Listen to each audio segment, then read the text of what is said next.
안녕하십니까, 박사입니다. 러시아의 봄은 겨울을 준비하는 시기라는 속담이 있습니다. 2월 봄에 시작된 러시아의 특수 군사작전이 이제 여름을 지나 가을로 접어들고 있습니다. 한여름의 더위가 사그라들면 겨울도 금방입니다. Winter is coming이라는 표현은 서구에 벌써부터 공포로 다가오고 있습니다. 겨울을 향해 가고 있는데 우크라이나 분쟁이 도대체 언제까지 갈 것이고 키예프 정권을 지원하는 서구의 인내심이 언제 바닥날 것인지 여러 얘기들이 나오고 있습니다. 러시아 매체 이즈베스티아는 이와 관련해 영국 텔레그래프지의 흥미로운 기사를 소개했습니다. 텔레그래프는 우크라이나의 아주 우호적인 매체입니다. 키예프에 대한 서방의 관심은 3개월 만에 사그라들 것으로 예측한다는 텔레그래프 기사가 나오자 러시아는 아주 반색하고 있습니다. 텔레그래프지 원문입니다. 겨울의 배반을 막기 위해 우크라이나에 주어진 시간은 3개월 뿐이라는 게 제목입니다. 전쟁이 딥프리즈 상태로 접어들면 젤렌스키는 동맹으로부터 점증하는 압박을 받게 될 것이라고 했습니다. 여기서 딥프리즈는 중의적인 의미로 지독한 교착 상태도 의미하고 추운 겨울도 의미합니다. 젤렌스키가 전쟁을 3개월 이상 끌고 가면 서구가 지원을 철회할 가능성을 영국 매체가 제기한 겁니다. 텔레그래프의 글을 기고한 리처드 캠프는 현재 서방 국가들은 우크라이나군의 무기 해결보다는 가스 소비 감소와 가격 상승으로 인한 문제에 더 집중하고 있다고 말했습니다. 이즈베스티아는 텔레그래프의 논조처럼 소리가 내리기 시작하면 서구가 국내 정치 경제 문제로 전환하게 될 것이라고 보도했습니다. 이유는 지난 5달 동안 89억 유로를 우크라이나 지원에 소모했습니다. 우크라이나에 대한 유럽 주요 국가들의 군사 지원이 4월부터 서서히 줄더니 7월에는 지원 약속이 전혀 없었다고 미 폴리티코가 보도했습니다. 이 매체는 독일의 킬 세계경제연구소의 데이터를 이용해 서구의 우크라이나 무기 지원이 말라가고 있다고 전했습니다. 특히 유럽에 충출할 수 있는 독일과 프랑스의 경우 영국, 폴란드, 미국의 지원 수준에 크게 못 미쳤다고 설명했습니다. 킬 세계경제연구소에서 우크라이나 지원 내역을 추적해 기록하고 있는 크리스토프 트레베슈는 우크라이나 분쟁이 아주 중대한 단계에 접어들었지만 새로운 원조 이니셔티브는 바닥이 났다고 분석했습니다. 우크라이나는 초조합니다. 드미트리 쿨레바 우크라이나 외교부장은 종종 다른 나라 외교관으로부터 언제까지 우크라이나가 버틸 수 있느냐는 질문을 받는다고 밝혔습니다.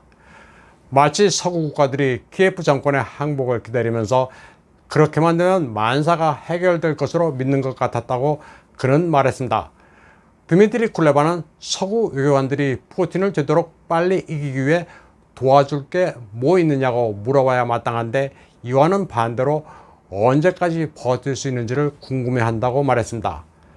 그는 일부 국가들이 우크라이나가 패배해 국토를 러시아에 떼어주는 시나리오를 수용할 태세가 되어 있는 것 같았다고 불만을 터뜨렸습니다.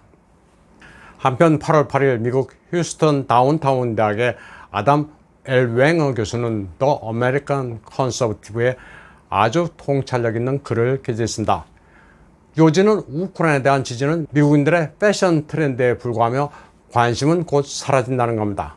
아담 엘 웽어 교수는 일시적으로 반짝하다 지나가는 패션 트렌드를 current thing이라고 정의했습니다. 2016년부터 2018년까지는 미투였고 트럼프가 러시아와 공모했다는 러시안 콜루전도 한때 유행이었다고 그는 말했습니다. 트럼프가 미국 민주주의에 위협이 된다고 그렇게 떠들어댄 데 이어 2020년 3월에는 코비드-19, 그러다가 체계적인 인종주의와 델타 바이러스 등이 유행어로 떠올랐다고 지적했습니다. 그러다가 올해는 러시아의 우크라이나 침공을 계기로 우크라이나가 새로운 current thing으로 등극했다고 말했습니다. 그리고 똑똑하다는 사람들이 갑자기 키예프의 읽는 법도 바꿨다고 시작했습니다. 지금까지 키예프라고 하던 이들이 키우라고 읽지 않으면 유행에 뒤처지는 것으로 느끼고 습관까지 바꾼 풍조를 말한 겁니다. 아담 엘 웽어 교수는 current thing이즘이라는 용어도 거론했습니다. 저도 처음 접하는 거라 뭐라고 번역을 해야 할지는 모르겠습니다만 최신 유행주의 정도가 적당하지 않을까 생각됩니다. 아담 엘웨잉어 교수는 이런 풍조가 특이한 용어로 대중의 시선을 끌기 위한 것이라고 진단했습니다. 그는 그러나 그 허상도 지적했습니다. 미투를 그렇게 외쳤지만 성희롱이 사라졌느냐? 러시안 컬러전도 시끄럽기만 했지 사실로 드러난 게 있느냐고 꼬집었습니다. 아담 엘웨잉어 교수는 커렌팅의 사조는 사람들의 사고를 지극히 가볍게 만들어 정보 시스템을 건전하게 유지하는 데 필요한 심사숙고의 중요성을 좀먹게 될 것이라고 말했습니다. 민주주의의 퇴행만 불러올 것이라는 게 그의 논지입니다. 그러면서 미국 내에서 우크라이나 국기를 개양하는 이들이 세계 지도에서 우크라이나 위치를 얼마나 찾아낼지나 모르겠다고 시작했습니다. 체크 공화국에서는 대러 제재를 왜 하느냐는 유럽 내 여론이 높아지면서 서구국가에서 결국에는 친러 정치인들이 득세를 하게 될 것이라는 지적이 제기됐습니다.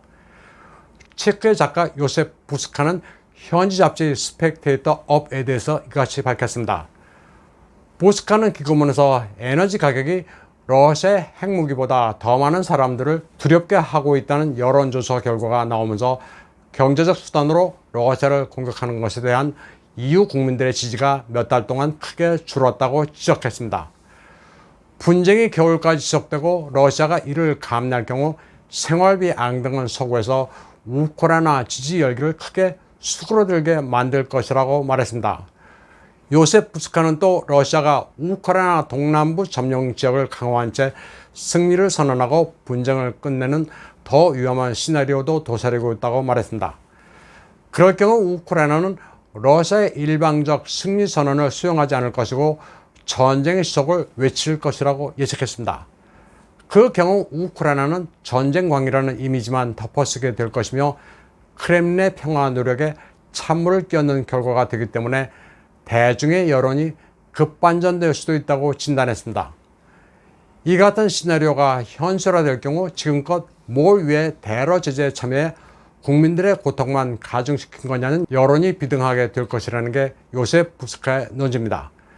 결국 서구 국가들의 정부는 러시아와의 관계를 정상화하라는 국민들의 요구에 직면하게 될 것이라고 그는 말했습니다. 당연히 국민들은 크렘린의 우호적인 정치인을 지지하게 된다는 것입니다. 요컨대 최후의 승자는 러시아라는 겁니다. 우크라이나의 자유를 위해 허리띠를 졸라매야 한다는 서구 정치인들의 구호가 다 허황된 것으로 드러나게 될 것이라고 부스카는 말했습니다. 또 명백한 적대국인 러시아의 에너지를 의존하는 것은 모든 유럽 민주주의 국가 안보에 심대한 위협이라고 서구 지도자들이 그동안 외쳤는데 그게 논리적으로 왜 맞는지 설명하기가 상당히 까다로울 것이라고 부스카는 말했습니다. 오늘 방송은 여기까지 하겠습니다. 시청해주신 여러분 감사합니다.